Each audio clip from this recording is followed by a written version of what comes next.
You're on, Gary. All right, excellent. Well, welcome everybody to the first breakout session in our Empowering Young Women seminar. I want to say this on the recording as well. I want to thank our technical team who's put all this together, and all of you who have joined us, and particularly our speaker. We are trying to give the maximum amount of time that we can to our speaker on this, and so I'm not going to read his entire bio, but Owen Pena, Detective Owen Pena, who is the Owen, I had this in my head before we got on here, but he's the special agent in charge, the acting special agent in charge of the New Mexico Attorney General's Office Task Force on Internet Crimes Against Children and the Task Force on Human Trafficking. So we hope that Rotarians will get a lot of good information from this presentation on what's available in the state to help protect our young people, particularly from these particular internet crimes. And I grew up without the internet, and just don't even have a good feel sometimes for all of the different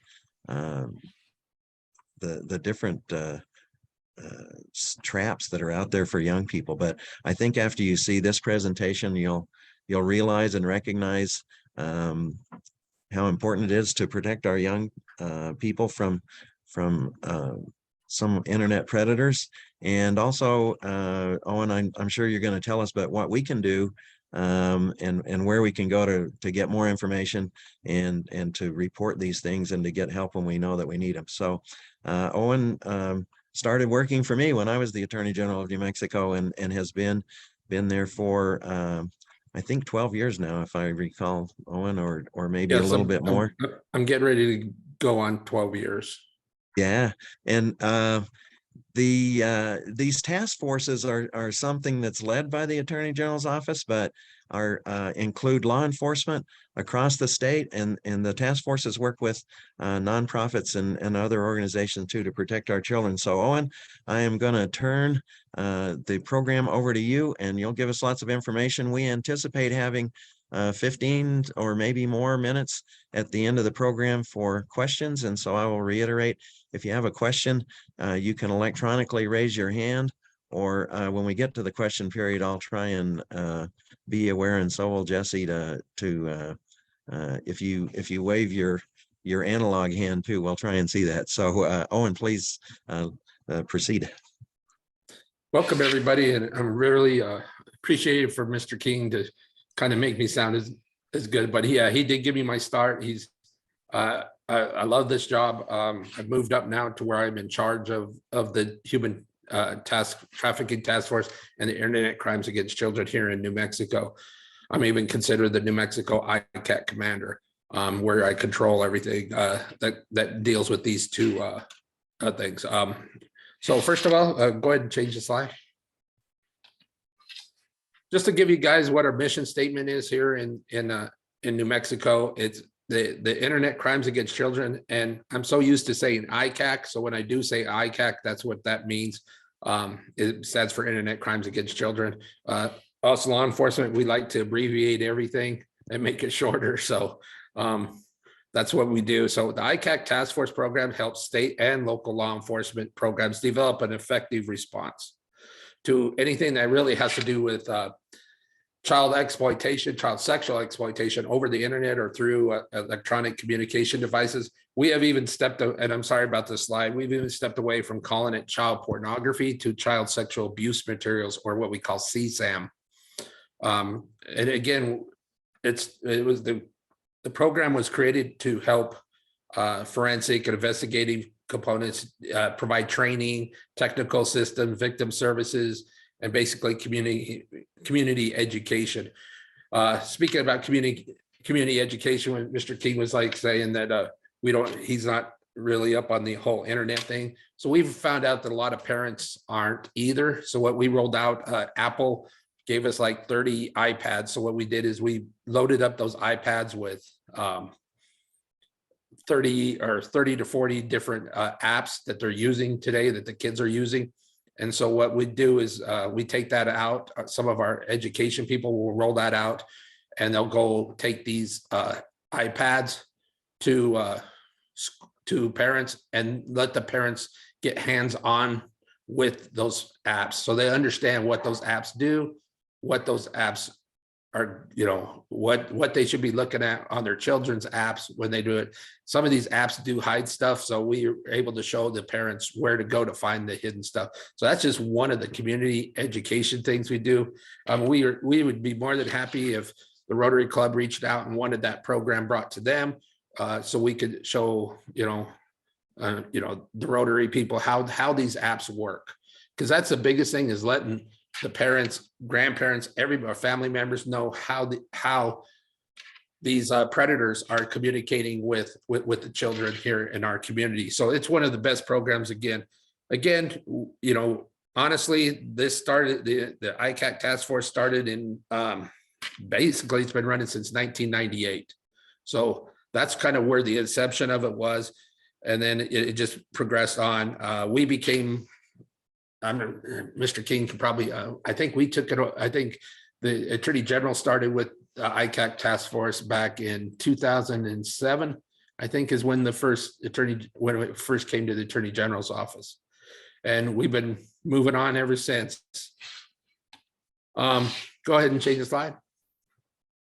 Like I said, we're co-partnered by the NM, you know, the Attorney General's office and others. It's basically a collaborative effort between law enforcement, the National Center for Missing and Exploited Children. That'll probably be the last time I say that all out. So I'll just say NECMEC. So you'll understand what that means. And any internet or electronic service providers out there. Just to let you know, the electronic service providers and internet service providers are required by federal law to report if they see anything where there's any sexual exploitation of children, or where adults are trying to communicate with children in a sexual nature.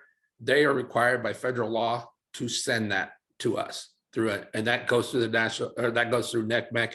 And then again, we're the AG's office is the clearinghouse, so we get those. But you can, and I'll get into this later, you can talk again.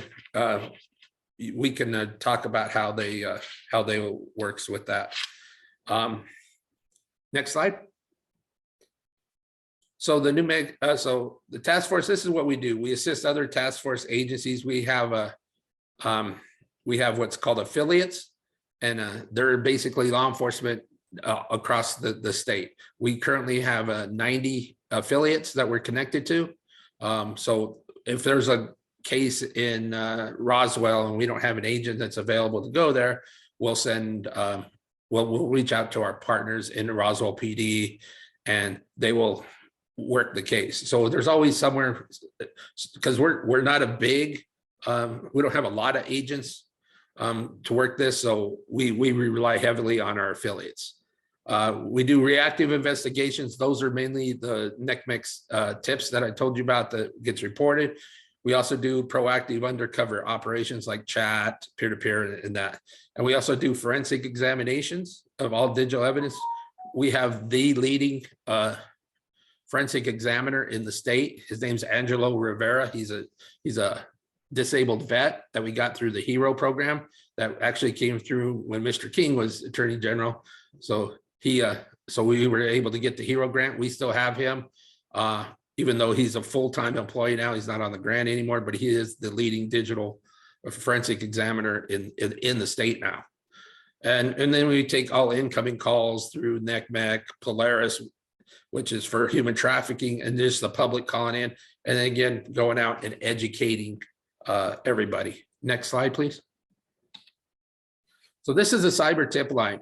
This is where, this is the National Center for Missing and Exploited Children. It's a clearinghouse, again, for reports from providers, citizens, victims. Many providers do monitor their servers. So basically what I'm talking about is Facebook, Google, and all them, they do monitor their servers. And they identify the CSAM by a hash value or through an actual person actually reviewing the CSAM. Again, the CSAM stands for child sexual abuse material. Then the CSAM is forwarded from that electronic service provider to NECMEC in the form of a cyber tip line report. And that's, next slide. So the NCMEC's role in all this is an open source search. So they will search anything, what we call open source is by, doing Facebook, doing what we call internet, online searching for the internet. So anything that's open and it's available up there that's on the internet, they'll look for that has anything to do with the victim or the suspect. They'll do a geolocation to kind of find out exactly in a roundabout way where it is. That's how they're able to figure out to send it to us. And then they'll forward the cyber tip to law enforcement in the appropriate jurisdiction.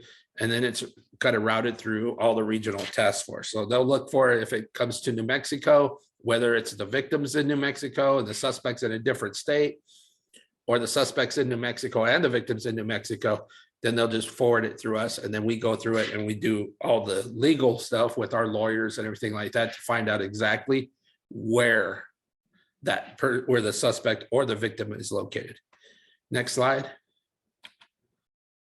So this is the cyber tip line. I would suggest you write it down or take a picture of it or save it, because if you ever have anything where you see something maybe on your child or your grandchildren's phone that they're being communicated with by an adult or something like that, this is where you need to go report it.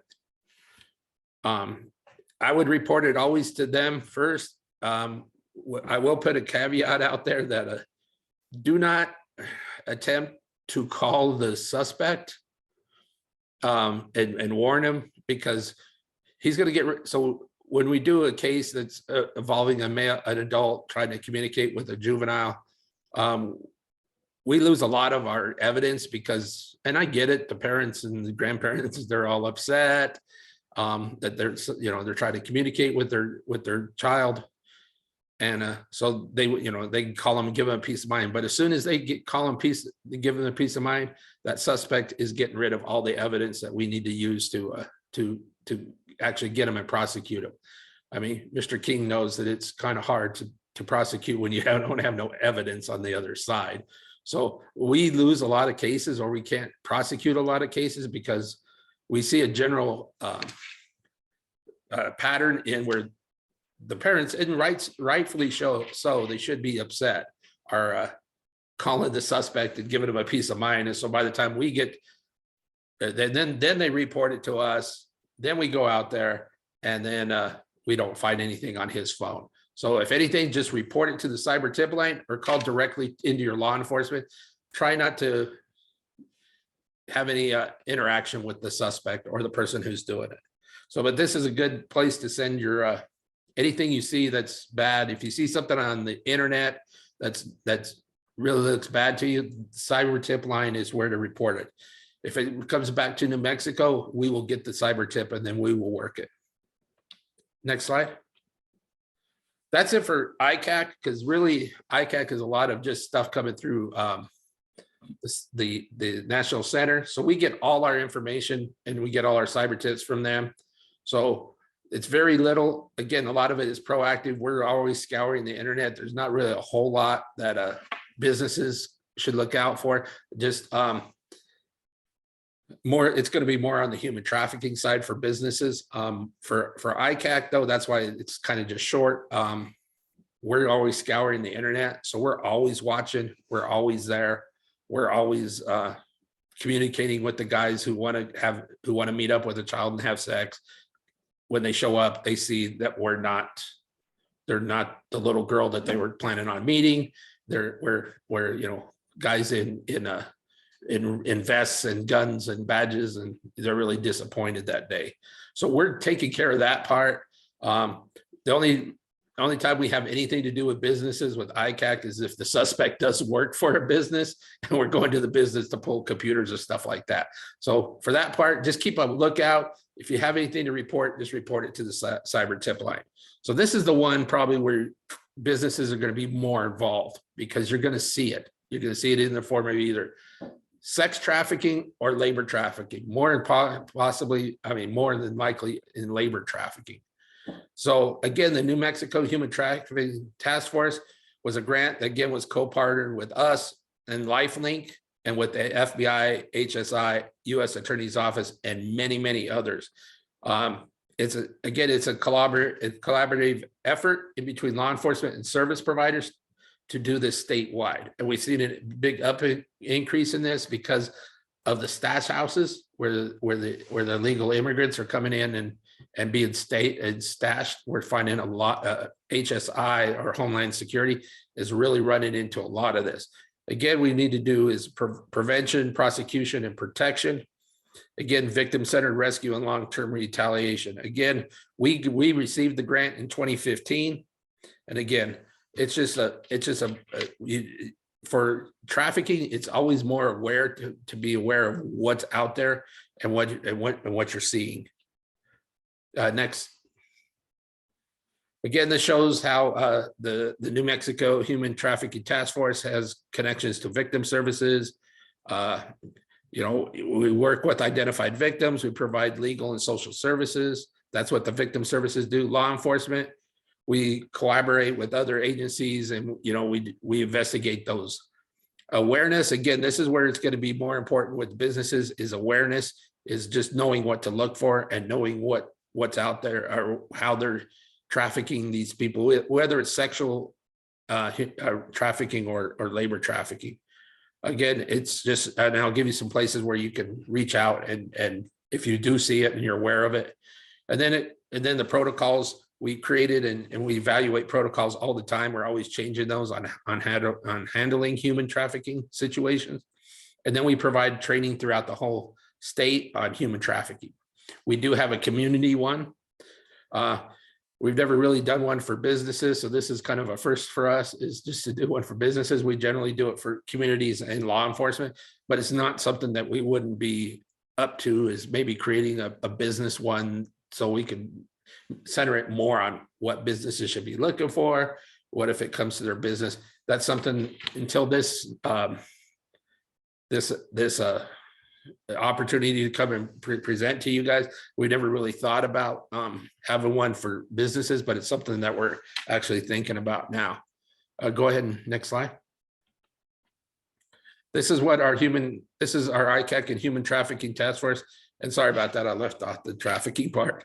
We have seven special agents, 1 forensic examiner, 2 analysts, 3 supportive staff and coordinators. We have a victim advocate in Las Cruces, a dedicated prosecutor. We have a mental health professional. We have an electronic detection canine. If you guys saw my bio, that's my canine. He's an electronic scent detection dog, mobile forensic lab, and a forensic lab itself in our office. Here's our next slide. That's our mobile forensic vehicle. The guy with the hat, that's the #1 leading forensic examiner here in the state, Angelo Rivera. That's our mobile forensic vehicle. We can take it anywhere. Next slide. And this is my partner. His name is Joey. He's Special Agent Joey. He's electronic scent detection canine. What that means is he can scent anything that has electronic storage. So he can smell a SIM card, a thumb drive, a hard drive, everything like that. He is the only one in the state. He was number 13 in the country. So he was the 13th dog in the country to be trained on this. And like I said, he's now 6. He doesn't look as young as he does now. But back then, yeah, so he was really up on the COVID thing. So we thought it was a great picture. But he's been my partner now for coming up on 5 years. It's probably the best partner I've ever had. Next slide. So what we're going to do is talk about understanding trafficking, and I really wanted to get into this so we can figure out show how to understand trafficking. Next slide. You can go ahead and drop all three of those. So force. So this is for us to prosecute either sex or labor trafficking. We need these 3 things. So this is 3 things that you should be aware of. Is if you see all 3 of these things together, that's a good trafficking case, and you definitely should be reaching out to us right away. So if you see force, again, that could be anything from sexual abuse, battery, rape, drugging, confinement, forcing abortions, kidnapping, torture, starvation, and then fraud, promises of immigration documents, promising to marry them off to a US citizen. We're dealing with one right now where we're trying to track that down on a hospice place where they're bringing nurses over from Costa Rica, and they're with the promise of marrying them to Americans. We're promising job offers that differ from the actuality. So a lot of them will be, hey, we're going to bring you over as a nurse. And then they turn them into, it's not a nurse job or a teaching job. Promises of money or salary, misrepresentation of work conditions, wooing into romantic relationships. That's where we're falling into the Costa Rican one, because they're promising them husbands. And then coercion is threats of harm to the victim or family, threats of deportation. A lot of the times they tell them, listen, if you don't go our way, we're going to call immigration, and we're going to call ICE and have them come pick you up, and they'll deport you. Threats of physical abuse, withholding of drugs, and just verbal abuse. So if you see all three of those things, if you see someone through your business connections and stuff like that, if you see all three of them, and it doesn't matter whether it's sex or labor, it's human trafficking. If you have force, fraud, and coercion, then it's a human trafficking case, and we can prosecute it. Next slide. Oh, there it is. You can go ahead and tick through those. So there is crossover in between sex trafficking and labor trafficking. I mean, you can have both at the same time. Is it just going crazy? Sorry about that. Human trafficking is about exploitation and does not have to have involvement of a person under state law. Human trafficking can be prosecuted under federal and state law. Next slide.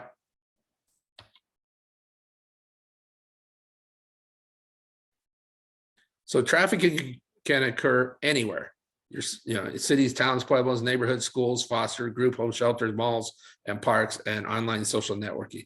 Those, if we have Rotary people that are business owners that are in the malls, definitely keep an eye out on that.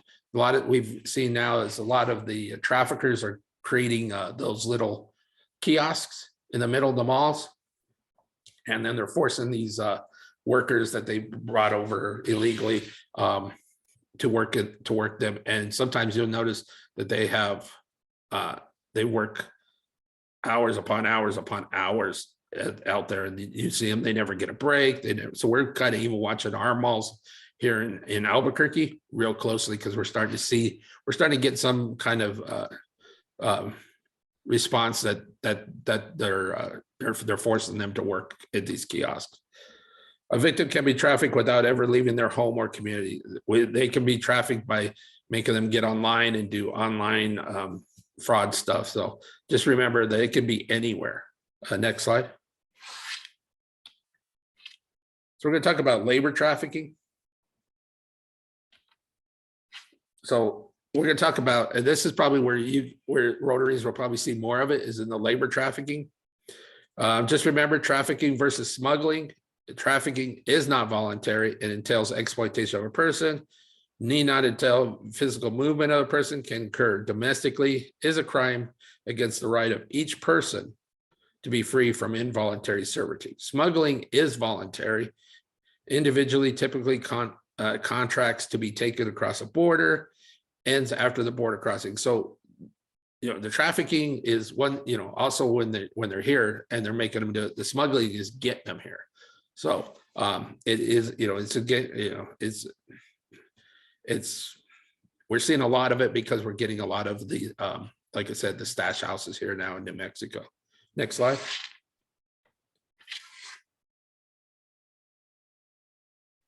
So here's some industries with known trafficking cases for labor trafficking.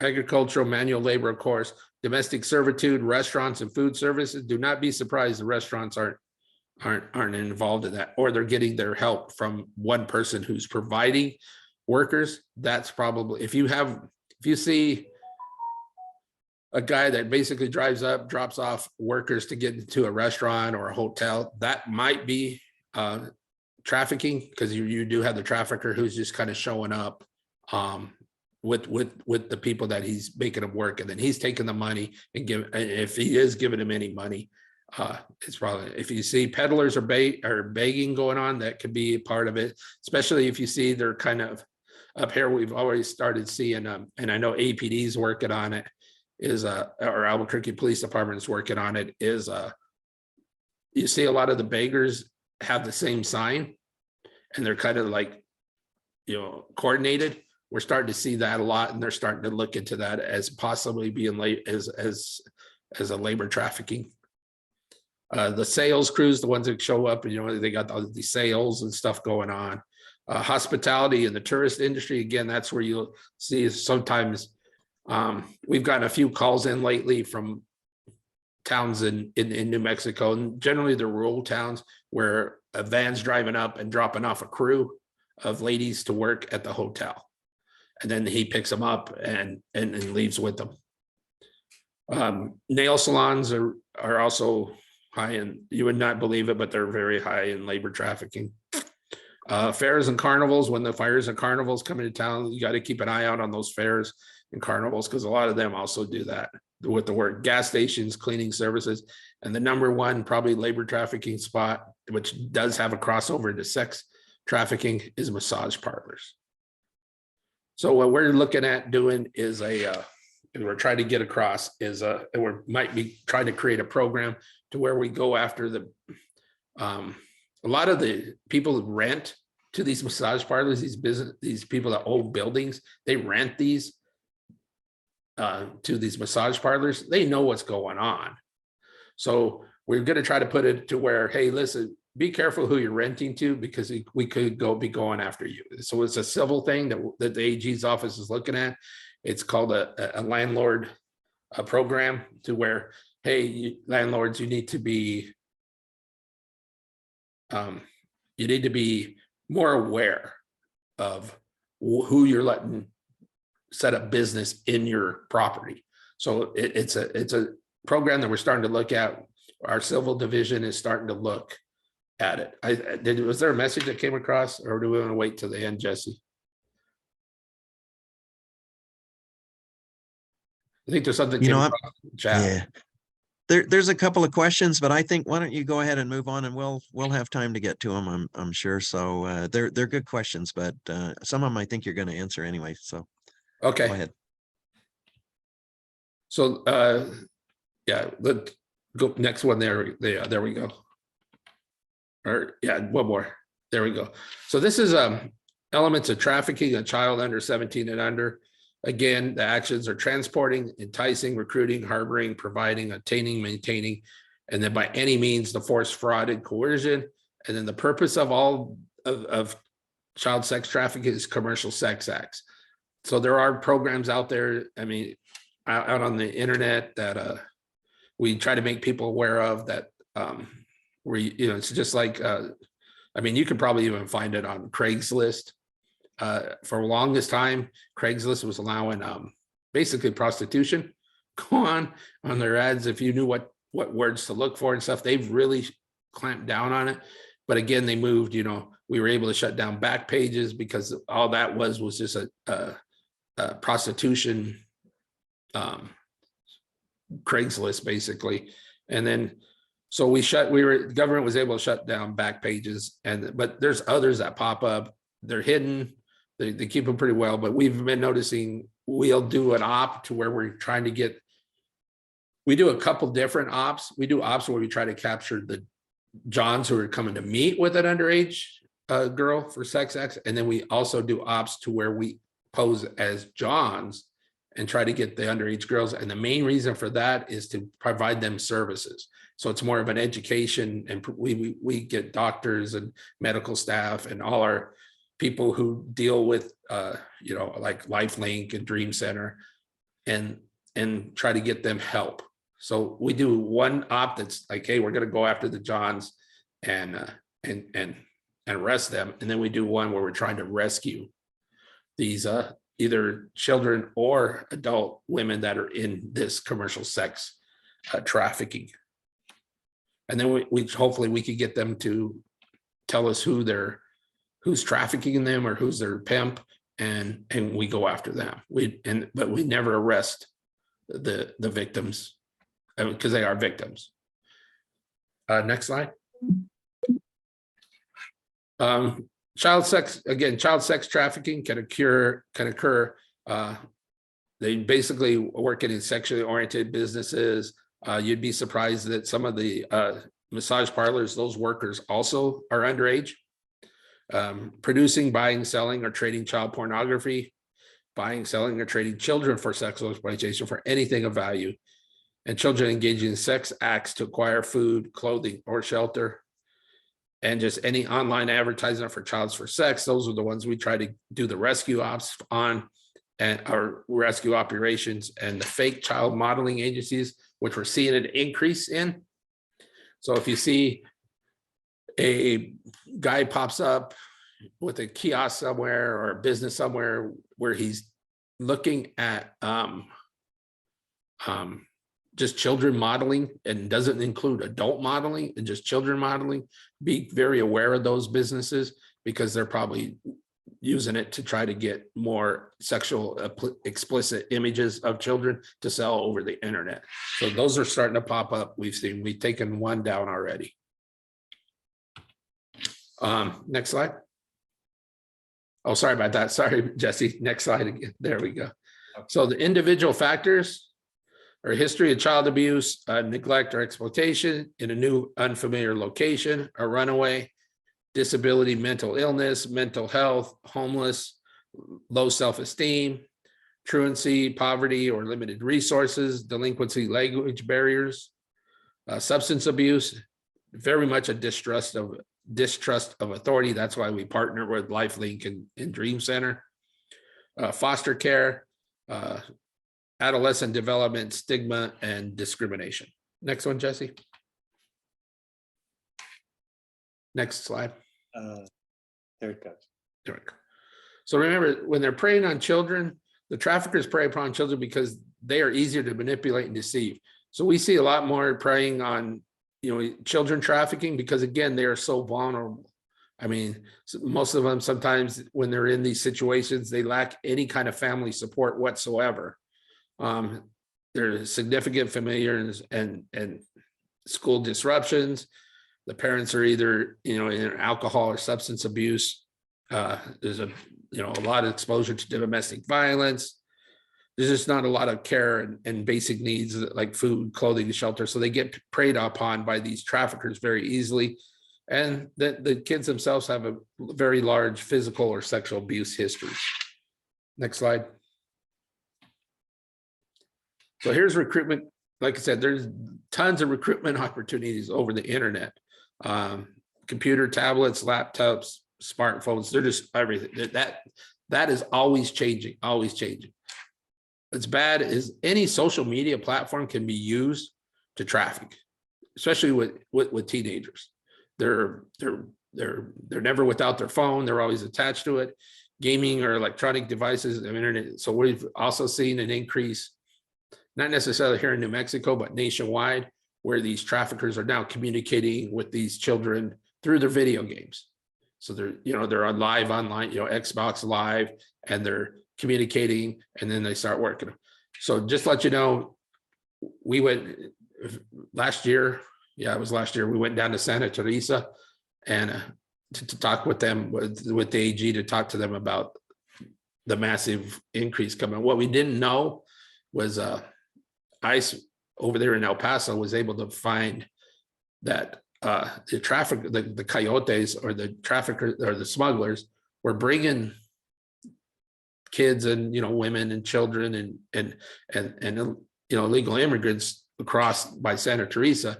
They were communicating on Snapchat, WhatsApp, which is up there. Snapchat is also on there, and they were basically hiring kids in El Paso to drive into Santa Teresa to pick them up and then transport them to the traffickers in El Paso. So they were able to break that. I'm just going to be honest with you. We don't really get a whole lot of help from these social media. I mean, they're only doing what's required by federal law to do. I mean, we generally have to send them search warrants, and then they get to choose basically when they want to return that what we're requesting in a search warrant. There's really no timetable that they have. I have one search warrant out to Google on a certain something, and it's going on 6-7 months without a return so far. They're held by, they're doing what we ask them to, but they take their own time to do it. So sometimes these cases get stale. On the screen there's one called WhatsApp. What they've done now is they've done what's called, and you should be aware of it, it's called end-to-end encryption. And so basically your kids can, and Jesse probably knows what end-to-end encryption is. It's terrible for law enforcement. It's terrible for parents.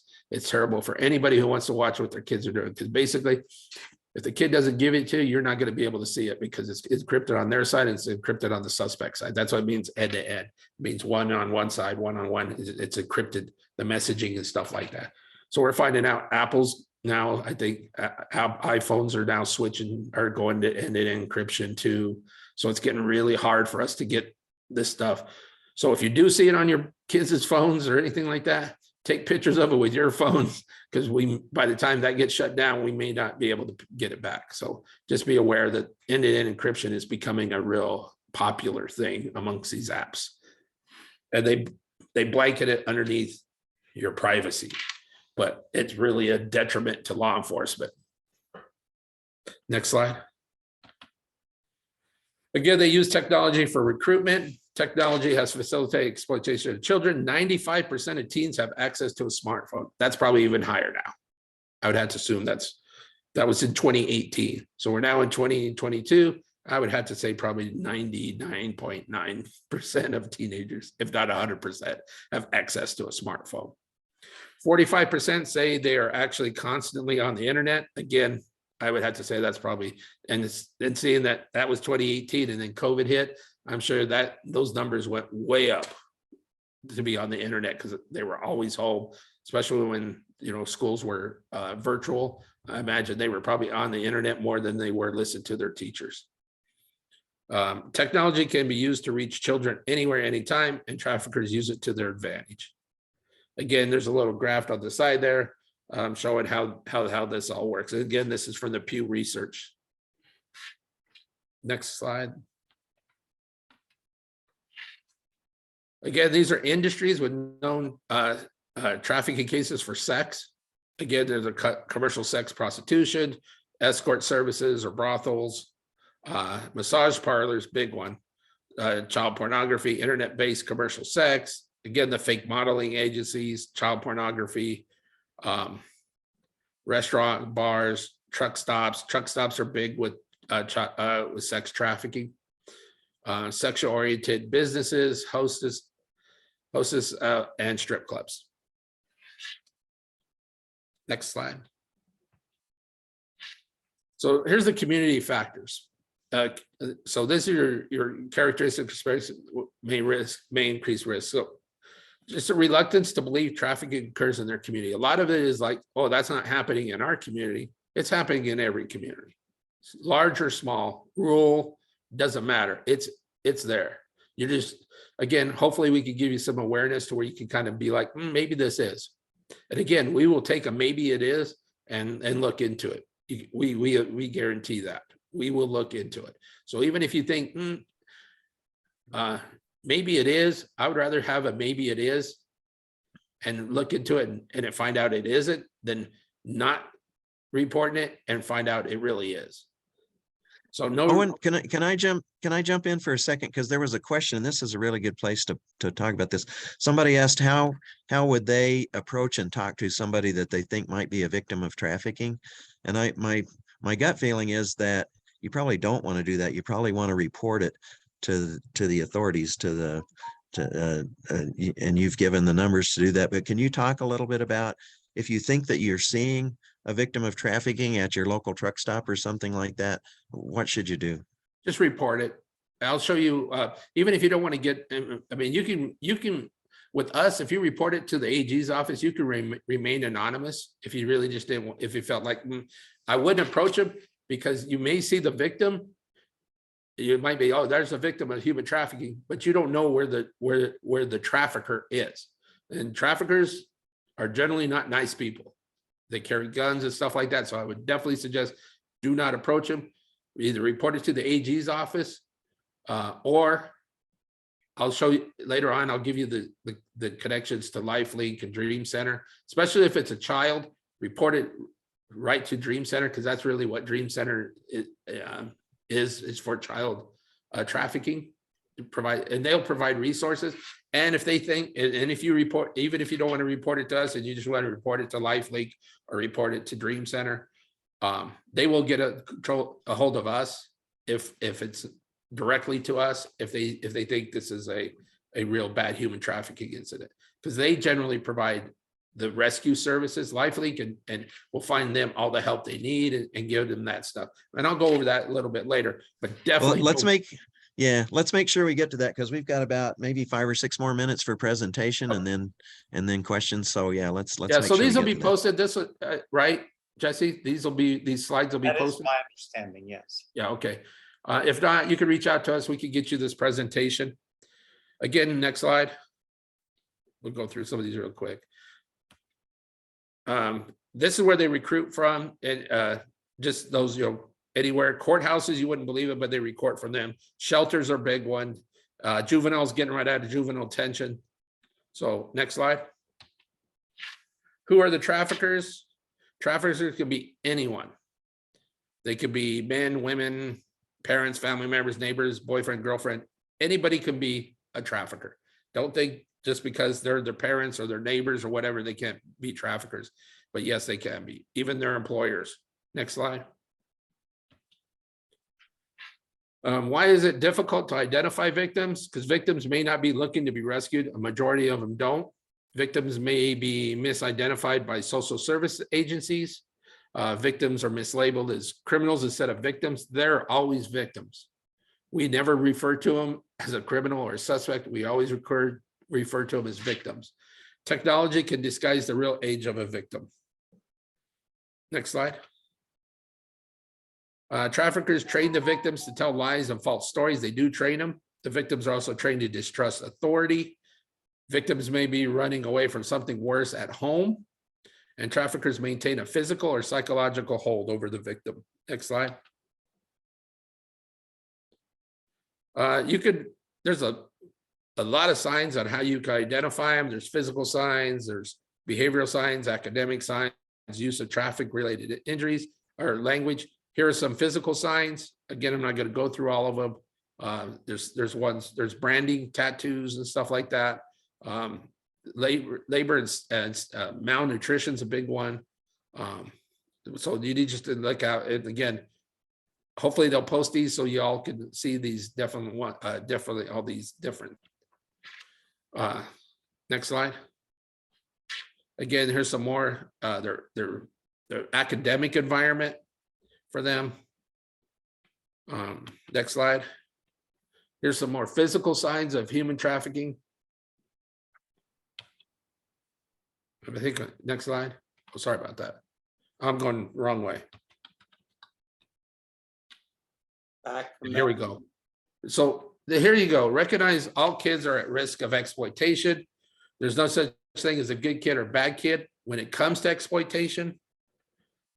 Recognize the traffickers, recruiters, and victims cross ethnic, racial, gender, socioeconomic, and age lines, and recognize that traffic brutalize the children that they are trafficking, and understand our children are being exploited. Next one, Jesse. So here's some places that could help you. Law enforcement wise, we have the Human Trafficking Task Force. You have for children, you have missing exploited children, the NCMEC. There's a 1-505 Get Free is a place to go through. We also have the National Human Trafficking Hotline, which has a call or text or live chat. And then also CYFD is also, if you see child trafficking, CYFD is also one you can, especially if you know the child, what family they're from, I definitely reach out to CYFD. Next slide, Jesse. Here they are, Dream Center. Their main motto is basically restoring the dreams in the hopeless and the helpless and the hurting and the broken. They mainly deal with children trafficking, whether it's sex or labor. But they're the New Mexico Dream Center. They're open 24/7. That's their phone number. The phone number is the best way to call them. They do have an online service, but they have someone on their phones 24/7. They are great help. Yeah, like Mr. King said, if you just want to take a picture of it, so you have it saved, so you can or enter it in your phone as a Dream Center. Again, if it's child trafficking, these are the people you want to reach out to. They are very good. We rely heavily on them when we have children victims. Next slide. Here's LifeLink. They do all the human trafficking aftercare stuff. So they are our rescuers. They provide a lot of our care for them. They just created bags that we could give out to victims for genders, mainly adult, but genders. It has just a bag with clothing and stuff like it, and then we have them for all different sizes, different genders. So they do a phenomenal job. Again, any human trafficking, but they will also take in complaints. Hey, I saw this. This appears to be human trafficking, or labor trafficking or sex trafficking. They will pull it in. Again, if it has a law enforcement component, they're real good because they'll reach out to the law enforcement agency where that's occurring first to get that immediate help, and then they report it to us at the AG's office too. But they're doing cross law enforcement, so they're really good. Next slide. And that's my information. Again, if you need to call me, that's my phone numbers, my email. Anytime you guys need anything, I will reach out to me. If you want these slides, if you email me at my opena@nmg.gov, which is the email I got when Mr. King hired me. So I still have that same email. If you want a copy of these slides, I have no problem. There's nothing in that's law enforcement. I do have a longer one that I did cut down that does show like the branding and the signs and stuff like that I could also send you, so you can look out for the marks that these traffickers are using. Any questions, Mr. King? Good. I had one from the chat that just asked sort of what the level of how many exploitation cases there are annually, basically, and maybe you can address that both with regard to ICAC and human trafficking. But do you have a feel for how many cases are being worked by the task forces every year? Yes, sir. We just did a thing because we're trying to get more agents. So right now we're only allotted 4 ICAC agents and 3 human trafficking agents. So that's our 7 agents. We're trying to get more. We're trying to push them to get more. So we just did a view of how it's risen. So just to give you a scope, between 2010 and at the end of 2022, just in cyber tips that come through the cyber tip line through NCMEC, we had a 313% increase. So in between 2010 to 2022, to the end of 2022, so we just did the numbers on it, number crunch, there was a 313% increase. Now, a lot of that probably big increase came through COVID. Everybody was home, everybody was on the internet. So of course, those cyber tips during COVID were just gonna shoot up, just skyrocket, and they did. Could we need more help? Yeah, anytime that you guys get in front of our new Attorney General, Mr. Torres, if you can let him know that, hey, you should probably give ICAC and human trafficking more agents, we would be super happy about that. We're trying to advocate for that right now, because I won't lie to you, we are undermanned and overworked. They are good. Yeah. They are, and piling up. Yeah, excellent. Carolyn, I see Carolyn Moore with her hand up. Carolyn, do you want to unmute yourself and ask a question? Hi, Owen. That was very revealing. Thank you very much for your presentation. I own and operate a home care company, and this has to do with an adult. And this has Mhm. happened to me on a couple of times. And so we serve in people's homes, and this has to do with men looking for care for their mothers who are in their 70s or 80s. Yes, ma'am. And so we send in a caregiver, and of course we're in constant communication with the caregiver, with the client, with the family, and that sort of thing. This has happened to me twice, where the son will quit on us, like without warning, basically, without saying why, and then tries to steal the caregiver, who's a woman with children in their 30s. And the first guy actually approached me and said, what would it take for me to hire her from you and then have her live with me? And I'm going, this just, you don't need to do that. We're providing good care. We've got a great business. Anyways, that woman eventually was so bothered that she and her children moved out of the state. I didn't know anything about this, and now it's so revealing of how this is happening. This other incident that's happening to me as we speak is this man quit on us unexpectedly, and the caregiver has continued to work for me, but way reduced her hours. She only is working like 1 day a week for me now. And I just found out, because this is a small community in Santa Fe, that he has bought her and her children a double wide and has employed her full time, but she's an indentured slave to this man now. And I don't know what to do. Call the report into our line at the AG's office. Okay. Make a report to the AG's office so we could, so it'll come to us and we could staff it. Okay.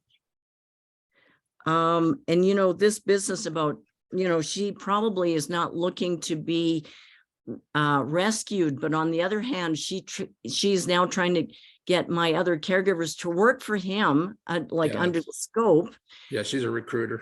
Because she and her English is not very good. But the other thing is that she's so overworked that she can't look after her children anymore. So it's like, oh my God. I would definitely suggest you make a call in to the AG's line and make that report. On the lady up front, Deborah Novella, will get it to us, and then we'll start staffing it, and we'll start looking into it for you, ma'am. Thank you very much. And of course, both of these men are prominent in our community. Well, and let's not name names on this Oh program. no, we're not but, going to when you name call names, into but I tell you, so this is a difficult situation when adults are also involved. I mean, It is. I mean, like the ones we're dealing with, the marriage on the Costa Rica nurses coming across in Costa Rica, they're all adults. They're not juveniles. yep. And Well, can thank you very much. Oh, yeah, there's a session. The next session after this has some information on aftercare for victims of human trafficking. I know, so that might be interesting for folks that are on this. It's not my session, but I think that that'll And be real LifeLink good. would also Yeah. be a good one to reach Yeah. out to, Carolyn. LifeLink would also be a good one to reach out to, because I mean, it'll come to us, but they will probably staff it with Santa Fe PD right away and have them start looking into it before. I mean, Mr. King knows there's a process for the AGs, for it to come in, for it to get to the units, for it to work it. I would probably report it to LifeLink and report it to us. Okay. Thank you very much. No problem, ma'am. And when you were talking about LifeLink, you talked about them having like bags that they put together to give sort of quick support. Those are the kind of thing. When I hear that, I think about Rotarians and Rotary clubs. Are there ways for Rotary clubs to help LifeLink to either raise the money or to get the materials together for those bags? Or Just contact is LifeLink them. a nonprofit? Yeah, they're a nonprofit. So is Dream Center. So even if you wanted to contact Dream Center and talk to them about ways you could help them, because they deal mainly with children. So there probably is, and they're not as known as LifeLink. LifeLink's countrywide, US wide. So, but LifeLink definitely would appreciate that, Mr. King. Yeah. And I want to brag just a little bit on the ICAC agency that we have.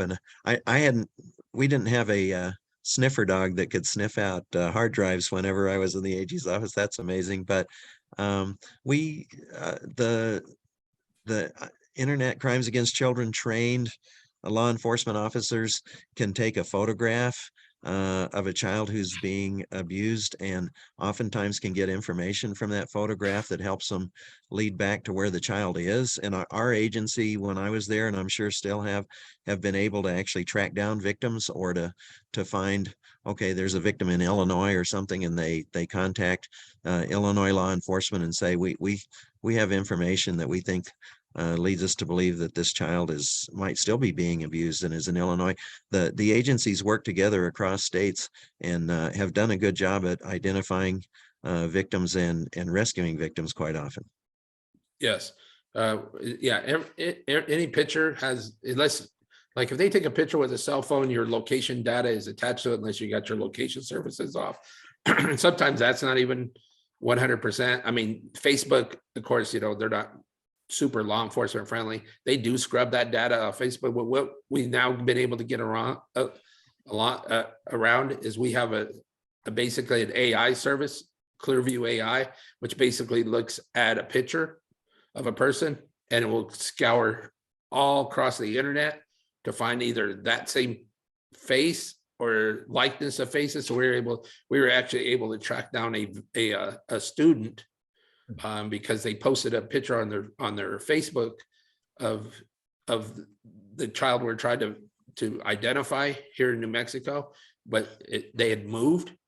The family had moved, so we weren't able to find him at the school. We had a name, we couldn't find him, so we threw it up in the Clearview AI. Found that same picture in a school in Colorado where they moved to Colorado. So we were able to actually rescue, or Colorado was able to rescue the kid because of Clearview AI. So we're always improving. We're never sitting on our laurels. Technology is always improving. Jesse can tell you that. It's always changing. It's always improving. It's always becoming, I wouldn't say always better, but easier and more accessible. But we're also keeping up with that. We're changing our techniques.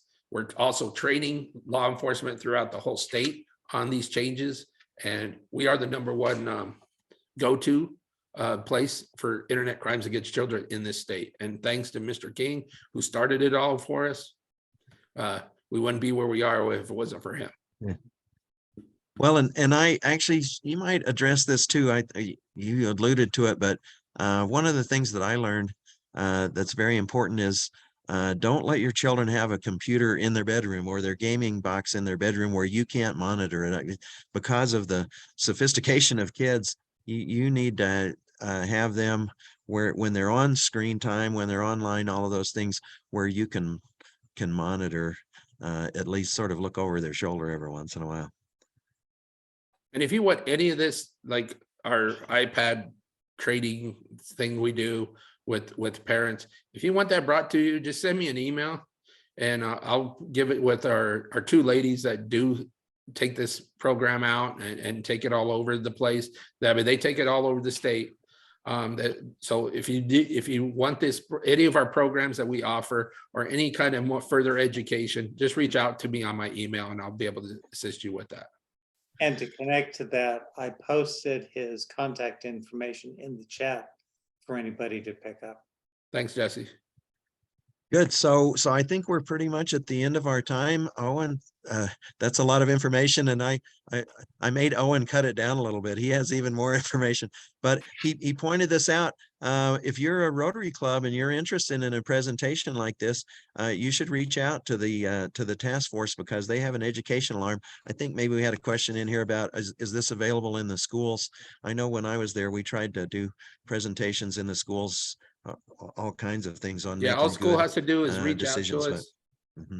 All the school has to do is reach out to us, ask us for it. We do have a school, one for school for different ages of the school. So if it's like elementary, mid school, or high school, we have 3 different systems for that.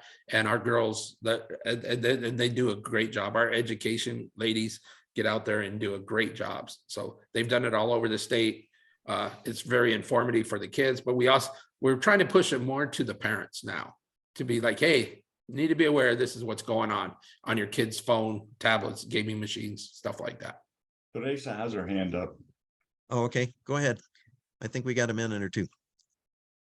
Sorry, you already answered my question. I took my hand down. I work at an elementary school, and so I'll definitely be emailing and reaching out. And we have a wonderful principal. I'm in Espanola, New Mexico, and the principal once a month has a coffee chat with the parents. So I'm going to suggest that this might be a wonderful time to, really open it up to parents as well as any teachers who might also want Yeah, to. because kids will Thank get you. bored with our presentation. So we really try to get the parents more aware. Yeah, That's our big push is the parents. Okay, thank you. Just to let everybody know, I see a notice that the breakout's going to close in 44 seconds. So thanks to all of you, and just thanks one more time to Owen. We hope we piqued your interest, and we'll see you at after the break.